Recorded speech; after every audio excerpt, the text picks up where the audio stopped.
Friends, welcome to Neelavathi kitchen. இன்னைக்கு நம்ம கிச்சனில் சூப்பர் ஸ்பான்ச்சா ராகி இட்லி எப்படி பண்ணுறது அப்படின்னு தான் பார்க்க போகிறோம்.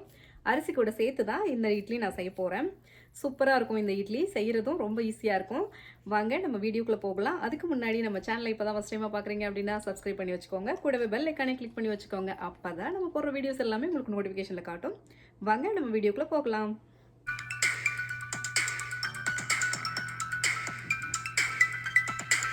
ஃபஸ்ட்டு நம்ம ராகி இட்லி பண்ணுறதுக்கு மெஷர் பண்ணிக்கணும். நான் இந்த டம்ளரில் தான் ரைஸ் ராகி எல்லாமே மெஷர் பண்ணியிருக்கேன். இதில் வந்து 4 டம்ளர் எடுத்தோம் அப்படின்னா அது 1 கிலோவுக்கு ஈக்குவலாக இருக்கும். நான் வந்து இட்லி ரைஸு 4 டம்ளர் எடுத்திருக்கேன். இது 1 கிலோ. இதே டம்ளரில் தான் நம்ம ராகி எல்லாமே வந்து மெஷர் பண்ண போகிறோம். இட்லி அரிசிக்கு பதிலாக நம்ம புழுங்கல் அரிசி கூட யூஸ் பண்ணிக்கலாம். 1 டம்ளர் ராகி எடுத்துக்கலாம். நான் வந்து ராகி யூஸ் பண்ணியிருக்கேன். இது வந்து இட்லிக்கு நல்லாயிருக்கும். இப்போ நம்ம வந்து உளுந்து சேர்த்துக்கணும். உளுந்து வந்து 1 டம்ளருக்கு 1/4 டம்ளர் தான் வந்து கரெக்டான ரேஷியோ. அது மாதிரி நம்ம வந்து 1 டம்ளர் வந்து உளுந்து சேர்த்துக்கலாம். அது வந்து ரைஸுக்காகவும் 1/4 டம்ளர் எக்ஸ்ட்ரா சேர்த்துருக்கேன். அது வந்து ராகிக்காகவும். 4 டம்ளர் ரைஸு, 1 டம்ளர் ராகி, இதுக்காக 1 1/4 டம்ளர் உளுந்து சேர்த்துருக்கோம். அது கூட 1 டீஸ்பூன் வெந்தயம் சேர்த்துக்கலாம். இதை எல்லாத்தையும் நல்லா வாஷ் பண்ணிவிட்டு நம்ம ஊற வைக்க போகிறோம். ஊற வைக்கும்போது உளுந்து வந்து சீக்கிரமாகவே ஊறிடும். அரிசி வந்து அதுக்கடுத்த மாதிரி ஊறும். ராகி ஊறுறதுக்கு இன்னும் கொஞ்சம் நேரம் எடுத்துக்கும். அதனால் நம்ம வந்து குறைஞ்சது 6லேருந்து 8 மணி நேரம் நம்ம நல்லா ஊற வச்சுக்கலாம். அப்போ தான் நம்ம ஈஸியாக அரைச்சி எடுக்க முடியும்.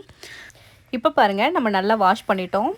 அதுக்கப்புறமா நம்ம கொஞ்சம் தண்ணி பிடிச்சிட்டு இப்போ நம்ம 8 மணி நேரம் ஊற வச்சிடலாம்.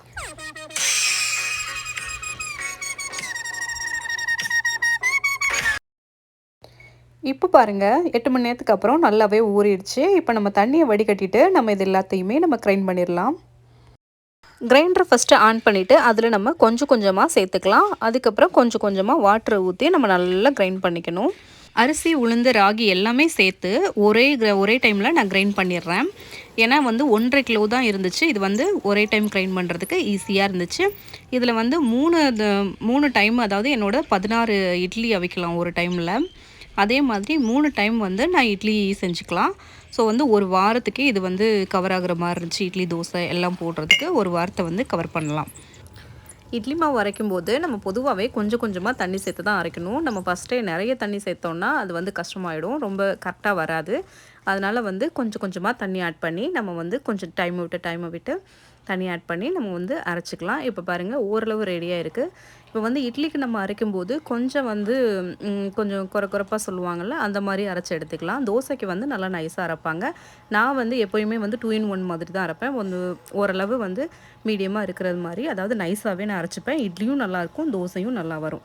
இப்போ பாருங்கள், இட்லி மாவு நல்லா நைஸாக சூப்பராக ரெடி ஆகிடுச்சு. நல்லா கிரைண்ட் பண்ணியாச்சு. இப்போ நம்ம வேறு பாத்திரத்துக்கு இதை வந்து மாற்றி எடுத்துக்கலாம். மாவு கொஞ்சம் நல்லா திக்காகவே அரைச்சி வச்சுருக்கேன். நம்ம வந்து கிரைண்டரில் இன்னும் கொஞ்சம் தண்ணி ஊற்றிட்டு அதில் கொஞ்சம் சேர்த்து நம்ம மிக்ஸ் பண்ணி வச்சுக்கலாம். இந்த தண்ணியே நம்ம யூஸ் பண்ணி கொஞ்சம் வந்து காஃபி போட்டுக்கலாம். எப்படின்னு சொல்கிறேன், குக்கரில் இதை மாற்றிட்டு அதில் கொஞ்சமாக சால்ட்டு சேர்த்துட்டு நம்ம வந்து கொதிக்க வச்சிடலாம். நல்லா கிண்டி விட்டுக்கோங்க. கொஞ்சம் அடிப்பிடிக்க ஆரம்பிக்கும், ஒரு ராகியெல்லாம் சேர்த்துருக்கிறதுனால. அப்பப்போ கிளறி விட்டுக்கோங்க. இது கூட நமக்கு தேவையான அளவு சுகர் சேர்த்துக்கோங்க. நான் வந்து ஒரு 4 ஸ்பூன் அளவுக்கு நான் சேர்த்துருக்கேன். கூடவே 2 ஏலக்காய் தட்டி சேர்த்துக்கலாம்.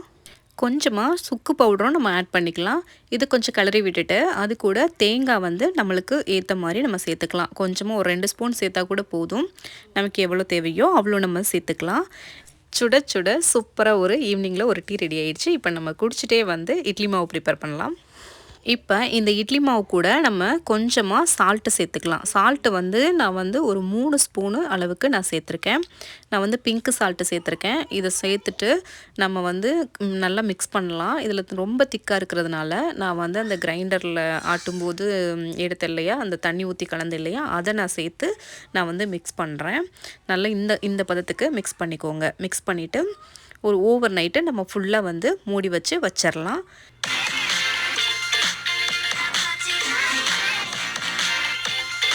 இப்போ பாருங்கள், நம்ம வச்சதை விட டபுளாகி இருக்குது மாவு. நல்லா பொங்கி சூப்பராக வந்திருக்கு. இப்போ நம்ம இதை லைட்டாக மிக்ஸ் பண்ணால் போதும். ரொம்பலாம் நீங்கள் கிளறி விட வேண்டியதில்லை. மிக்ஸ் பண்ணணும் கூட அவசியம் இல்லை. அப்படியே கூட இட்லி செய்யலாம். இல்லைன்னா நீங்கள் லைட்டாக கிளறி விட்டுக்கலாம், அதுவும் பெட்டராக இருக்கும். ரொம்ப வந்து கலக்கி விட வேண்டிய அவசியம் இருக்காது. ஸோ நம்ம இப்போ ஒன்றா நம்ம எடுத்து வச்சு எப்படி இட்லி வருது அப்படின்னு நம்ம பார்க்கலாம். என்கிட்ட வந்து 16 செட் இருக்குது. அதாவது ஒரு டைமு நம்ம செய்யும்போது 16 இட்லி செய்யலாம்.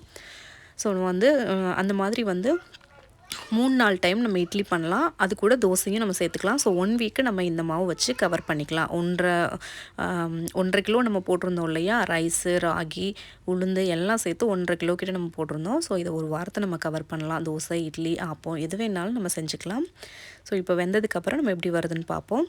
இட்லி சட்டியில் நம்ம ஊற்றி எல்லாத்தையும் எடுத்து வச்சாச்சு. இதை நம்ம க்ளோஸ் பண்ணி வச்சுட்டு, என்னோடது வந்து இட்லி குக்கரு. ஸோ விசில் வர்ற வரைக்கும் நம்ம வெயிட் பண்ணலாம். விசிலில் வந்துருச்சு. இப்போ நம்ம ஓப்பன் பண்ணி பார்க்கலாம். பாருங்கள், சூப்பராக வெந்துருச்சு. இட்லி குக்கரில் நம்ம இட்லி செய்யும்போது என்ன பண்ணணும்னா, விசில் வந்ததுக்கு அப்புறமா ஒரு 2-3 நிமிஷம் நம்ம அப்படியே விட்டுறணும். அதுக்கப்புறமா தான் நம்ம வந்து இட்லி எடுக்க ஆரம்பிக்கணும். இல்லை அப்படின்னா அந்த அந்த இதெல்லாம் ஒட்டிட்டு வர ஆரம்பிக்கும். நம்ம வந்து ஃபஸ்ட்டு இட்லி வைக்கிறதுக்கு முன்னாடி ஆயில் வந்து எல்லாத்துலேயும் தடவிட்டு அதுக்கப்புறம் மாவு அள்ளி வைக்கலாம். ஆயில் வேணாம் அப்படின்னாலும் தண்ணியில் லைட்டாக அந்த 4 இதையுமே வந்து தண்ணியில் லைட்டாக தடவிட்டு அதுக்கப்புறமா மாவு அள்ளி வைக்கணும். அப்போவும் வந்து நம்மளுக்கு ஒட்டாமல் வரும். இப்போ நம்ம வந்து விசில் வந்ததுக்கு அப்புறமா ஒரு 5 நிமிஷம் அதாவது 3 நிமிஷத்துலேருந்து 5 நிமிஷம் நம்ம ரெஸ்ட் விட்டுட்டு அதுக்கப்புறமா இந்த மாதிரி கரண்டி வச்சுட்டு நம்ம எடுக்கணும். அப்படின்னா இட்லி வந்து ரொம்ப சூப்பராக வரும். இன்னும் லேட்டாக எடுத்திங்கன்னா நீங்கள் கையில் கூட எடுக்கலாம். அந்தளவுக்கு சூப்பராக வரும். ஆனால் எடுக்கும்போது தண்ணி தெளிச்சுட்டு தான் எடுக்கணும். எந்த ஓரமாக இருக்கிறதெல்லாம் வந்து காஞ்சு போயிருக்கும். அதுக்கெல்லாம் நம்ம லைட்டாக ஓரத்தில் தண்ணி தெளிச்சிடணும். அது இட்லி மேலே நம்ம தெளிச்சோம்னா இட்லி ஊறின மாதிரி ஆகிடும். அதனால் வந்து அந்த ஓரங்களில் மட்டும்தான் லைட்டாக தண்ணி இருக்கிறது மாதிரி நம்ம பார்த்துக்கணும். ஓகே, இப்போ நம்ம எல்லா இட்லியுமே எடுத்துட்டோம். நல்ல சாஃப்டாக சூப்பராக இருக்குது. இந்த இட்லியை வந்து சட்னி, சாம்பார் நம்ம யூசுவலாக என்னெல்லாம் வச்சு சர்வ் பண்ணுவோமோ அது எல்லாமே வந்து வச்சு நம்ம சர்வ் பண்ணிக்கலாம். சட்னி, சாம்பார், சிக்கன், மட்டன் எது வேணாலும் நம்ம வச்சு சர்வ் பண்ணிக்கலாம். நல்ல சூப்பராக இருக்கும் இட்லி. நல்லா சாஃப்டாக, நம்ம வந்து பெருசாக ஒன்றும் வித்தியாசமாக சாப்பிட்ற மாதிரி இருக்காது. நல்லா ஹெல்த்தியாகவும் இருக்கும். அதே போல் இட்லி வந்து நல்லா வர்றதுக்கு மாவு வந்து நல்லா பொங்கி இருக்கணும். வின்டர் டைமிங்கில் என்ன பண்ணுன்னா, லைட் ஏதாவது ஆன் பண்ணி விட்டுட்டு அந்த ஹீட்டாக இருக்கிற இடத்துல வச்சிங்கன்னா சீக்கிரமாகவே வந்து உங்களுக்கு பொங்கிரும். சம்மரில் நமக்கு சீக்கிரமாகவே மாவு வந்து பொங்கிரும். அப்போ என்ன பண்ணணும்னா, நம்ம லேட் நைட்டு தான் நம்ம வந்து மாவு வந்து கரைச்சிட்டு நம்ம வைக்கணும். ஆனால் கை யூஸ் பண்ணி தான் நம்ம கரைக்கணும். பாருங்கள், ஸ்பாஞ்சாக நல்லா சூப்பராக சாஃப்டாக வந்து இந்த வந்து இட்லி ரெடியாக இருக்குது. நீங்களும் இதே மாதிரி ராகி இட்லி செஞ்சு பாருங்கள். உங்களுக்கு பிடிச்சிருந்தா எனக்கு வந்து கமெண்ட்டில் சொல்லுங்கள். நல்லா சாஃப்டாக இருந்துச்சு. என் பையன், பொண்ணு எல்லாருமே நல்லா சாப்பிட்டாங்க. எங்களுக்கும் பிடிச்சிருச்சு. நாங்களும் அப்பப்போ இதை ட்ரை பண்ணிப்போம். ஸோ நீங்களும் வந்து உங்களுக்கு பிடிச்சிருந்தா ட்ரை பண்ணி பாருங்கள். இப்போ நான் ஃபஸ்ட்டு வந்து என் பையனுக்கு தான் நான் கொடுக்க போகிறேன். அவன் எப்படி சாப்பிட்றான்னு நம்ம பார்க்கலாம். அவனுக்கு பிடிச்சிருக்கா என்னென்னு. ஏன்னா குழந்தைங்களுக்கு தான் நம்ம வந்து ஹெல்த்தியாக கொடுக்கணும் அப்படின்னு நம்ம வந்து நினைப்போம். நான் வந்து சூடாக வந்து ஃபஸ்ட்டு சாம்பாரோடு அவனுக்கு வந்து கொடுக்க போகிறேன். அதுக்கப்புறம் நாங்கள் எல்லோரும் சாப்பிட போகிறோம். என் பையனும் நல்லாவே என்ஜாய் பண்ணி சாப்பிட்றான். 2 இட்லிக்கு மேலே சாப்பிட்டா. எனக்கு ரொம்ப சந்தோஷமாக இருக்குது. அவ்வளோதாங்க, சூப்பராக, சிம்பிளாக, ஹெல்த்தியான ராகி இட்லி எப்படி பண்ணுறதுன்னு நம்ம பார்த்தோம். இந்த வீடியோ உங்களுக்கு பிடிச்சிருந்தா லைக் பண்ணுங்கள், ஷேர் பண்ணுங்கள், கமெண்ட் பண்ணுங்கள், கண்டிப்பாக சப்ஸ்கிரைப் பண்ணுங்கள். கூடவே பெல் ஐக்கானை கிளிக் பண்ணுங்கள். நம்ம போடுற வீடியோஸ் எல்லாம் உங்களுக்கு நோட்டிஃபிகேஷனில் காட்டும். மறுபடியும் இன்னொரு சூப்பரான வீடியோவில் நம்ம பார்க்கலாம். தேங்க்ஸ் ஃபார் வாட்சிங்.